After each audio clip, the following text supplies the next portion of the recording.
In the forgotten village of Edavane, nestled deep within a forest, no map dared mark, where time seemed to rot rather than pass, an ancient house stood crooked against the sky like a broken finger pointing to damnation. Generations whispered of its curse, but no one dared approach.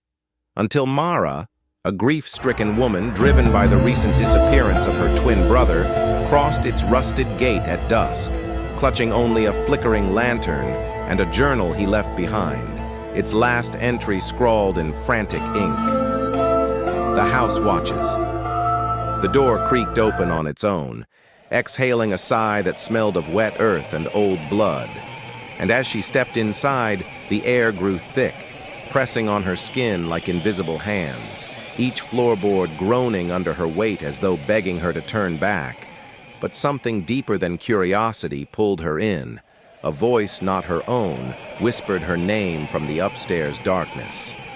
Shadows bled across the walls in impossible directions, her lantern sputtering as though afraid to shine, and when she passed a mirror in the hall, it didn't reflect her, but her brother, mouth sewn shut, eyes black and dripping, clawing at the glass with bloodied nails. She screamed. Yet the house swallowed the sound, and every door she opened led her not into another room, but deeper into memories she never lived. Births, deaths, rituals, all played out in grotesque loops with her face stitched onto every figure.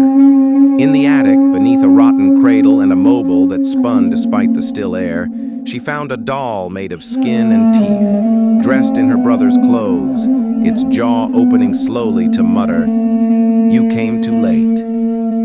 The floor beneath her collapsed then, dropping her into a chamber pulsing like a throat, walls slick with veins and eyes that blinked, stared, wept, each one showing flashes of her past twisted by cruelty.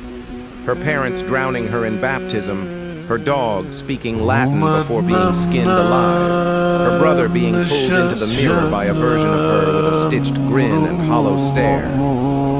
A voice, deep and rattling like dead leaves caught in a tomb, told her she'd been born for the house, that every generation it called home a child, feeding on bloodlines and grief. And now, with her brother claimed, it demanded her in full, not just her body but her name, her shadow, her memory, until the world forgot she ever existed.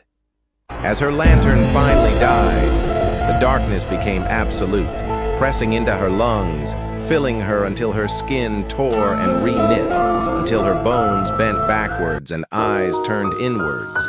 And with a scream that shook the house from its roots, Mara ceased.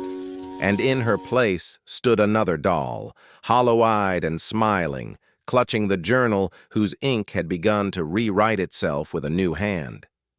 Outside, the trees leaned in closer, and the house, sated for now, closed its door with a gentle click, the sound of a heartbeat fading as it vanished once more from the world, waiting for the next knock, the next name to be erased from history.